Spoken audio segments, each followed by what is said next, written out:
nakwambia Mayele, yani Mayele huyu. Mayele mwenyewe kabisa, yani yule kabisa anacheza mpira. Hivi kabisa. Huyo Festo. Oya Festo. Hawa ndege nini? Hiyo. Huyo hapa Mayele. Hivyo ndo vile. Ndo vile.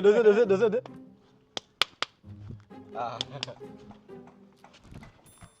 Mwite Mayele. Mayele ndo huyu. Uso Mayele bwana. Napendaga kuongea kitu kimoko. Ni kwamba nimetoka zangu Kongo kule, nimeamua kuhamia Buza hapa kulingana mazingira ambayo elewe.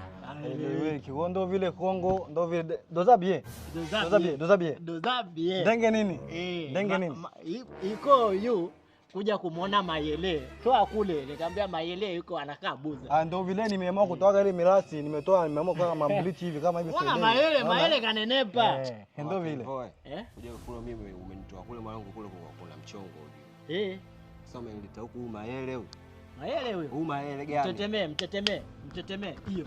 Tupa. Mayele huyo mwanangu serious nakwambia. Hapa kanenepa tu tofauti na alivyokuwa anacheza mpira kipindi kile na dread katoa akapiga bleach.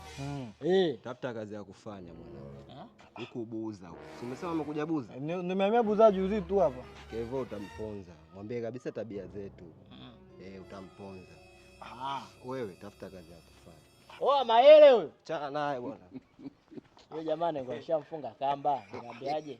Kuna Mayele kamia Buza shilingi 10,000 kumuona. Yule alikuwa anatoa 10,000. Sema hata wewe kuna namna ambayo hujacheza naye vizuri. Hamna. Sema hata hivyo watu weupe kuelewa nao wagumu. Mweupe sana hata hivyo. Ngoja kutafutie mweusi kwa sababu hata weusi zamani sio walikuwa wanadanganywa kisoda kwa dhahabu.